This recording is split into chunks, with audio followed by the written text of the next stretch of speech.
climate change, the most pressing issue of our time. The clock is ticking. Without decisive action, we will lose this fight and everything we hold dear along with it. Fortunately for us, New York City has picked up the baton and is preparing to lead an epic battle to save the world through the creation of the Governor's Island Center for Climate Solutions. And there's no one else you want on your side in the middle of a fight than a New Yorker. But New York can't do it alone. The city needs a partner who shares its bold vision and its passionate commitment to finding solutions. A partner that has the drive and the resources to bring together scientists, educators, policymakers, and the public working toward one unified goal. A partner like Stony Brook University.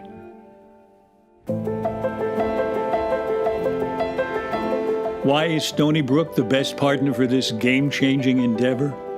Because we have the experts at the forefront of advancing green energy solutions in areas such as battery storage and advancing the clean hydrogen frontier. We understand the devastation climate change has on our oceans by showing how warming waters are impacting marine food dynamics and influencing the gravity of future extreme weather. We can convene the innovators who will drive change through our collaborations with our many partners near and far. We can communicate science effectively through a one-of-a-kind program that teaches researchers how to connect better with the public.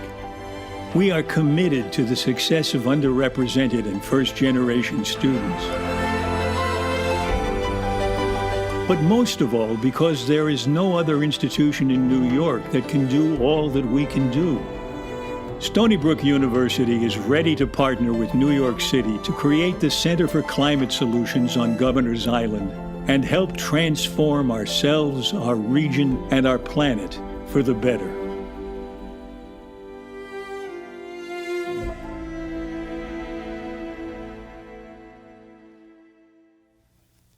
Good evening. I'm Justin Fincher, Vice President of Advancement for Stony Brook University. I'm excited to be here with all of you, our alumni and friends, on a topic that may prove to be a true game changer for Stony Brook, the Governor's Island Climate Solutions Center. In June, the Trust for Governor's Island invited universities and research institutions to vie for the role as an anchor institution for a climate solutions center. The goal? To conduct climate-focused research and create an educational hub on Governor's Island dedicated to helping cities combat the climate crisis. Tonight, we'll share with you why we believe Stony Brook is uniquely positioned to lead this once-in-a-lifetime project. As we engage in our conversation, I invite you to submit questions using the Q&A function. Joining me for our conversation are Maurie McInnis, President of Stony Brook University, and Kevin Reed, Associate Dean for Research and Associate Professor in the School of Marine and Atmospheric Sciences at Stony Brook. Kevin is also the academic and research lead for this project. Thank you both for joining us this evening. Let's get started. Maurie, I'd love for you to start by sharing why Stony Brook felt the need to engage with the Governor's Island project. Yeah, well, thank you for that question, Justin. And first of all, I would just like to echo my appreciation that so many of you have joined us here tonight. It's great to be here with hundreds of friends and alumni, and I hope this will be one of many ways that we can keep you engaged with what we're doing here at Stony Brook. So let me start by saying why we were so excited and knew that this was absolutely an opportunity that we wanted to respond to. And I'll start with just reiterating some of what Alan Alda was covering in his video. This is an extraordinary thing that the city is trying to do. Taking this really remarkable place, Governor's Island, this large island off the southern tip of Manhattan that's largely undeveloped, and thinking about how it can become a living laboratory for doing the research to understand how we need to be responding to climate change, testing it, demonstrating it, bringing students there as part of it, educating students across the K-16 space, developing workforce development opportunities, working with companies to design new things. That's a big, exciting goal. And we knew that we were a great partner for that because we're already doing so much of that work. In interdisciplinary research and teaching, we are doing that work, whether it's in our School of Marine and Atmospheric Sciences, in engineering and arts and sciences, in communication and journalism, in business and public health. It's really at the core of the work we do. And we were excited to be a convener for this project, to know that we could contribute to finding solutions and making a difference. That's great. And just curious if you want to say anything more about this bold vision. I just get excited hearing you talk about it. Sure, I'd be glad to. So what we really love about this opportunity is that we're going to be able to bring people together. We're going to be able to be a convener, bringing together other research and educational institutions to work with public policymakers, to work with local community activists who are really focused on climate change, to really design the kind of equitable solutions that will make a difference in New York, but not just for New York City, make a difference for the world, because all of us are going to have to figure out how we adjust to the changes that are coming. So, Kevin, it sounds like there has to be natural and large partnerships here in order for this to be successful. Do you want to say a little bit about that? Yeah. So, I mean, we were very intentional when we were planning, thinking about who our partners, both founding partners, but also partners across the city and the state and the country. And our founding partners for this project really were looking for institutions that were really complementary in their strengths to Stony Brook University, but also to one another. And to ensure that each partner also had a clear commitment to our vision for the exchange at Governor's Island. And so as part of our proposal that was submitted in October, we have secured the founding partnerships with the University of Oxford, the University of Washington, and of course our close friend and neighbor, Brookhaven National Laboratory.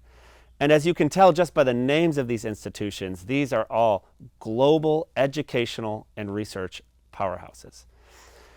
Just to kind of give a little flavor, right? So obviously the name University of Oxford is one that most of us know quite well. It has a long history of education. But their environmental change and management graduate programs will help us inform the curriculum that we would want to build, for example, at the exchange, as well as the way in which they quantify the impacts of greenhouse gases and climate change on humans is an aspect that we really want to bring to the work that we do on Governor's Island. The University of Washington brings a unique perspective in climate impacts in the Pacific Northwest of the United States.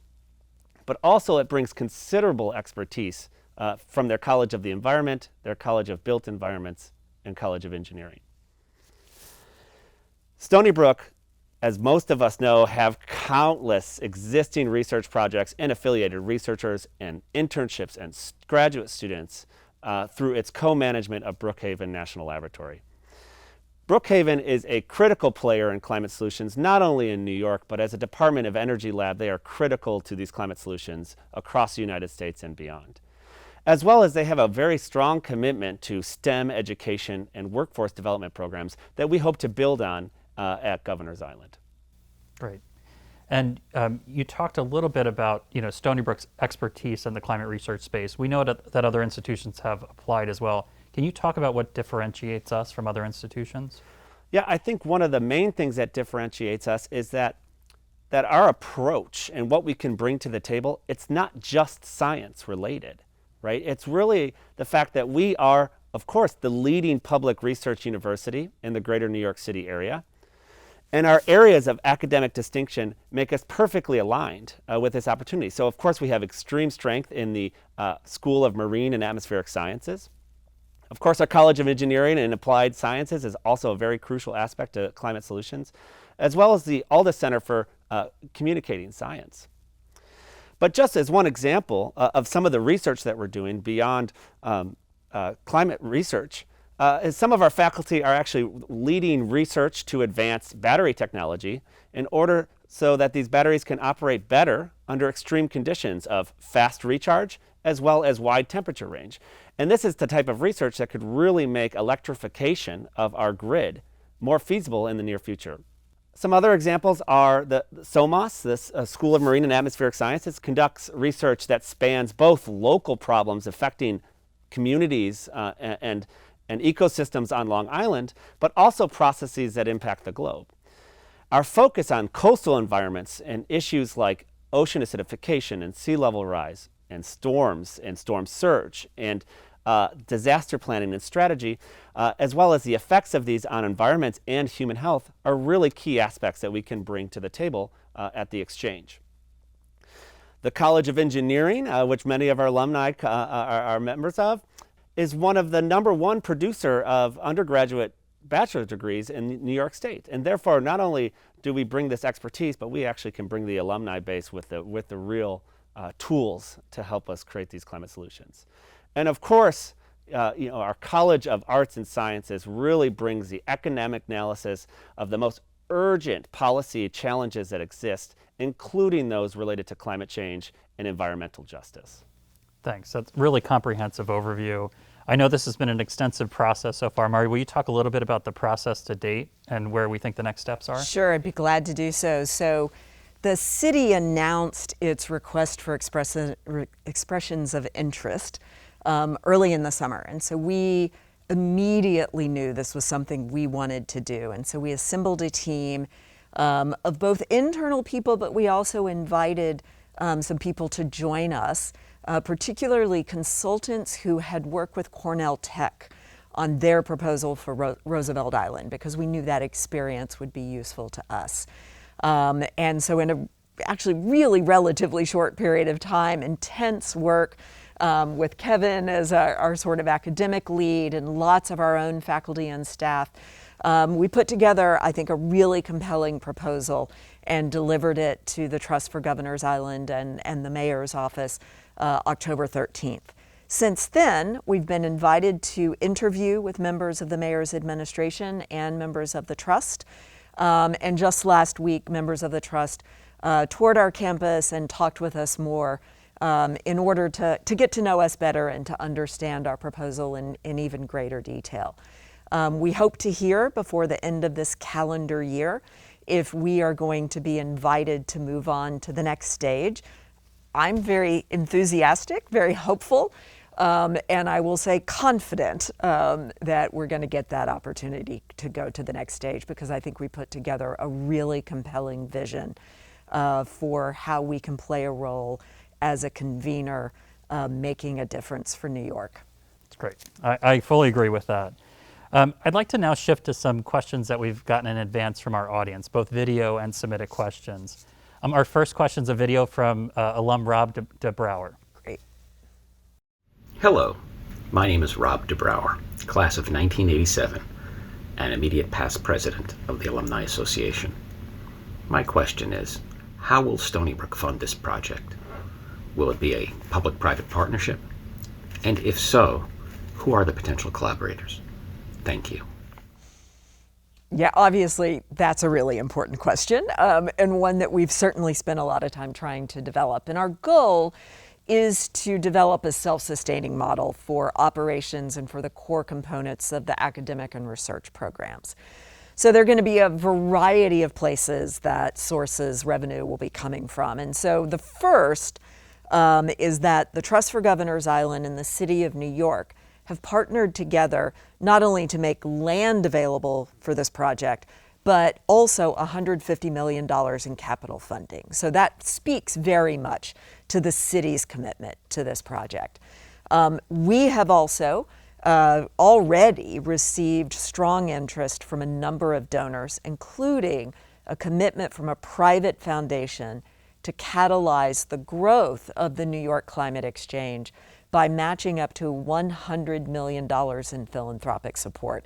And we certainly have a pathway to finding that money for those matching funds. So that also gets us off to a great start. Venture capital firms would be probably very involved in working with us as technologies are developed, tested, demonstrated as provable when it's time to move them into production. And then, of course, we will have sources, that come in from research grants, from royalty income, from commercialization, from the work that we will do in terms of energy savings, as well as corporate partnerships that would be a piece of this. So it really is a true public-private partnership. And it's not just going to be about academic groups coming together. We will also be working very closely with community partners, environmental justice groups, workforce development groups, labor unions, to name just a few of the partners we imagine being a part of this. Great, thank you. Let's take another video question, this time from alumnus Frank Joseph. Hello, my name is Frank Joseph, Stony Brook alum, class of 2012, and I'm from New York City. My question is, how will we ensure this initiative centers those communities that have been most impacted by climate change, particularly low-income communities, immigrant communities, and those of color? Thank you. Yeah, Frank, we are so excited to get that question, because from the very beginning, our work on this project has had at its core, as a starting point, our understanding of how we know that climate change disproportionately impacts lower income communities. And like the work we do to try to alleviate healthcare disparities, we need to work not only in the research and understanding that disparate impact, but designing the solutions so that our Center for Climate Solutions will be one that convenes groups and thought leaders that represent those communities and that will help us design more equitable solutions. Another really important piece of our proposal is that the exchange is going to work really from the very beginning to amplify workforce development programs that are designed to train people for the green jobs that are available now and the green jobs of the future.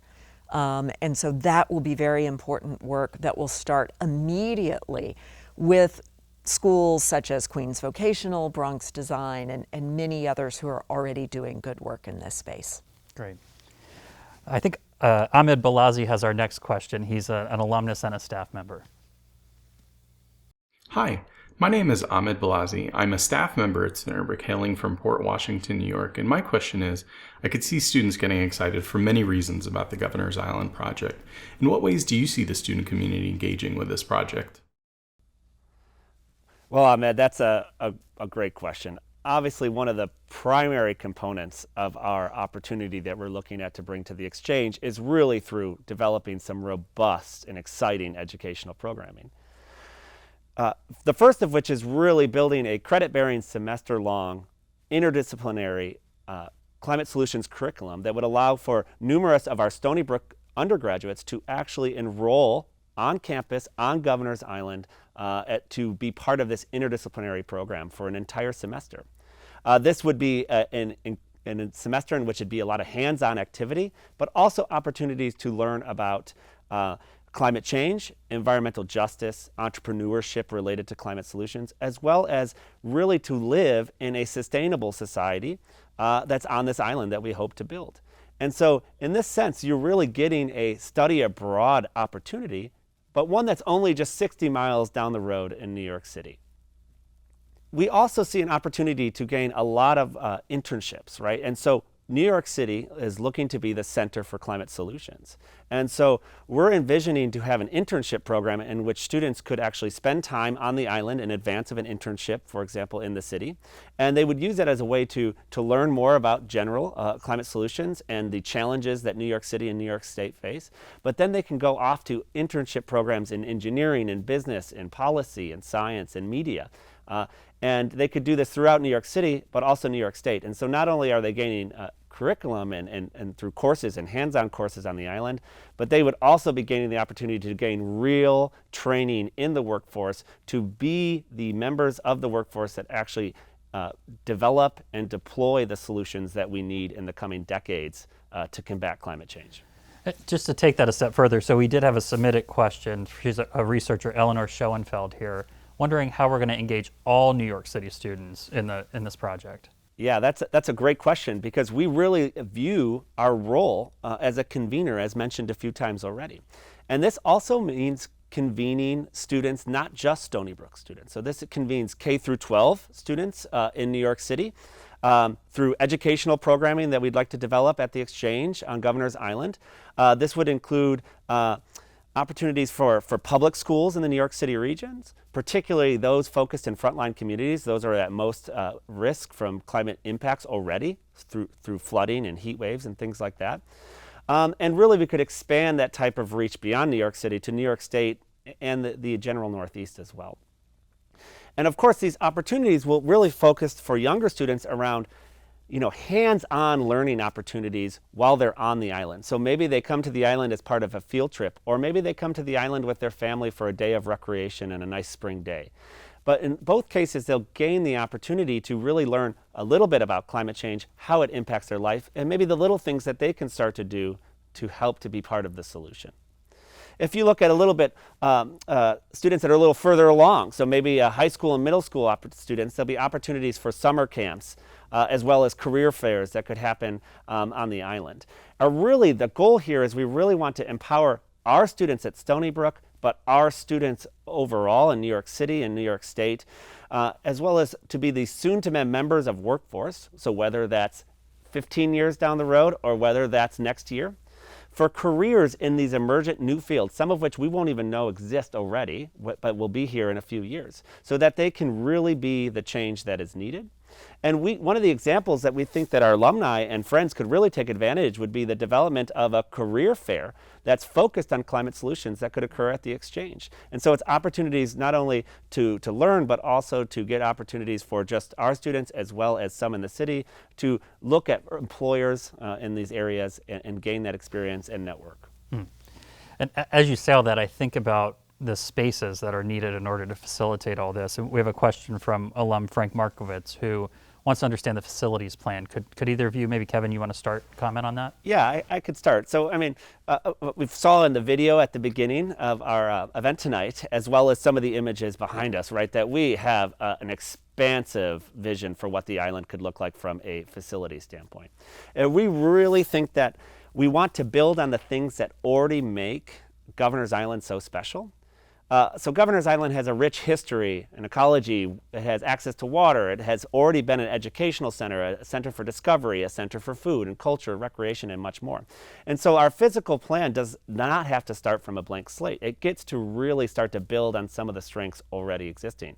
And that is, first and foremost, maintaining and renovating some of the beautiful historic buildings that already exist onto the island to be more sustainable, but also to be working in a modern setting.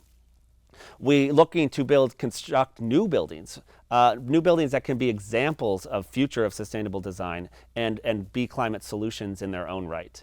But also to build on infrastructure in ways that we can really display how self-sufficient communities can be. And finally, we also would really love to build on the fact that there's already great outdoor spaces and programs on Governor's Island, and that is something that we would like to build the Exchange into. Initially, we have the vision to build an extraordinary campus on Governor's Island. A space that allows us to convene our students through flexible classrooms and training spaces, spaces to demonstrate technologies and new frameworks on the island, spaces to convene through conference center and hotel space, disciplines as well as communities around the world and in New York City.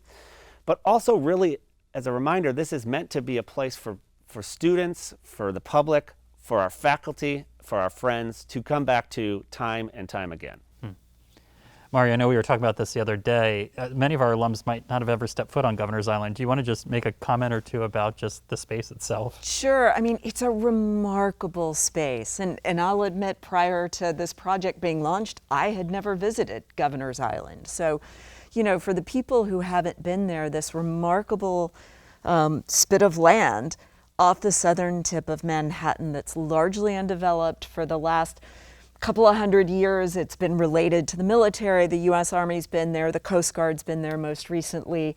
After they left, the city's turned a lot of it into open parkland. And yet there you are looking up at the southern tip of Manhattan. It's a really remarkable place, surrounded by water. You both feel that you're a million miles away and in the middle of all of it simultaneously. And it's really remarkable. And the Coast Guard buildings are beautiful, and it'll be great for the historic ones to be preserved and reused. And then extraordinary opportunities to think about the melding of the environment with sustainable design, and a way to demonstrate how we can really do that in a way that works, and that we come up with solutions for building in urban settings that close to water, impacted by what are bigger and bigger storms and higher water impacts. Like, how do we get ready for all of that? What an exciting thing to have a demonstration right there in the mouth of New York Harbor. And it's worth mentioning that the views Are spectacular. right? Better, right. That's great. Really gorgeous. Great. Thank you both. I want to go back to another video question, this one from alumna Neha Kanariwala.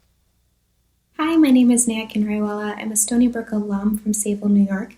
My question is, will Governor's Island have a residential component to model sustainable living solutions? Well, that's picking up right where we just left the last question, Yep. right? So that's great. So the short answer is absolutely. We envision that the residential space for students and faculty and visitors will be a model for sustainable living, right? That there'll be opportunities to engage with dashboards and display, to see the energy savings or the recycling or the waste that's coming out of buildings, to not only learn about how much us as individuals use, but also to maybe challenge us to use a little bit less, right? To really push to think about new solutions that we could learn as a student. You could take that into the coursework that you're doing. We would love this model to be really a model for our own campus here, right? So some of the things that we learn about sustainable living in residential spaces on Governor's Island and the new technologies that are maybe demonstrated, we want to bring those back to our campus here, but also to bring that to our partners' campuses, to the city itself, right? So we want this to be an opportunity to demonstrate new solutions for sustainable residentials on the island, residential spaces, and allow that to be something that we can do ultimately in our own homes. And it's worth mentioning that the solutions developed on Governor's Island will be incorporated into these spaces over time. And so once we build a new residential living space on the island, it won't be done for 30 years, right? We are going to, as we develop new technologies on the island, we're going to make the spaces that we live in more and more sustainable. It's exciting. I think we have one final video question, this one from alum Tyler Mooney. Hi, my name is Tyler Mooney, and I'm a Stony Brook alumni and staff member. My question is that Stony Brook has some pretty clear strengths in research and STEM-based programs, but with that I was wondering if you see this being an opportunity for students in the humanities or more liberal arts-based programs as well, and if so, how? Thank you. Yeah, I love that question, Tyler. Thank you. Because I think as many of us think of climate solutions, our head probably goes first to both the science and the technology that's going to be a piece of that. But, and in fact, Kevin was just alluding to this before, really what we're all going to have to change is human behavior. We're all going to have to learn how to live differently. We're going to have to learn how to make adjustments. And that's really about changing human behavior. And to get to those solutions, we are going to need people from many different disciplines. We're all going to have to learn how to live differently, and we're going to have to then make the kind of public policy changes that are also necessary to enact the change that we're ultimately going to need. And so in so many ways, from so many different disciplines, we all need to be working on this together. We're going to need people in the arts who are going to bring our attention to the problems of climate change and point to solutions. We're going to need people in communications who help us lead the sort of cognitive change that we all need to get to for change. We're going to need people in economics who are going to help us model out how we're all going to be able to afford this and what those impacts are going to be. And the list goes on and on. So yes, it is going to need students from so many different disciplines in order to get to the solutions we ultimately need. Great, thanks. Just my final question here for both of you. As we think about the energizing sprint the institution's been on since June and what really lies ahead for us, right? What most excites you about this entire project? Maurie, do you want to start? Sure, I'll be glad to start. So I think what most energizes me about this is, as Alan Alda said, this is the most pressing challenge of our age. And it is clear that we need to be able to pull together people from different sectors.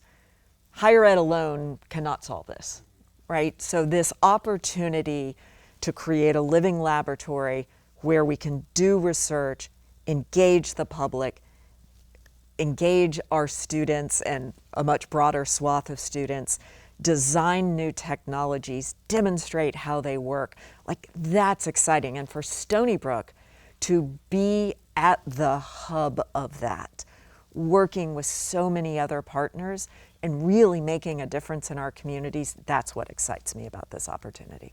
Thank you. And Kevin? Yeah, I mean, from my hat as a climate scientist, right, what I'm most excited about is the opportunity to really bring my research, my scientific research, much closer, right, to better translate it to the solutions that are needed by the public. And so, that is really the Stony Brook way. That's right. That's what a lot of our alumni and friends are doing in their day-to-day jobs. And as a scientist, I really want to be able to leverage the network, right? Learn from those in the social sciences and learn from the communities that we engage to inform my research so that I can co-produce the science that I do so that it's more of a benefit to really inform the solutions that we need and on what timescales they need to be delivered on. Thanks, Kevin. And thanks, Maurie. This has been a terrific conversation tonight. I appreciate your time with our alumni and friends, and I know we just have a lot ahead of us. This is the type of project that would be a game changer for Stony Brook. It has energized faculty, staff, and students, and hopefully reinforced what we are capable of as an institution. If you would like to learn more, or if you are interested in reading Stony Brook's proposal, please visit stonybrook.edu/Governor's Island. Also, if we didn't get a chance to answer your questions this evening, please be sure to check out our FAQ page on the website, as it will be updated regularly. We hope all of you will stay engaged as we write our next chapter. Together, we will advance solutions and inspire new innovations that none of us alone could achieve. Thank you again for joining us, and have a good night.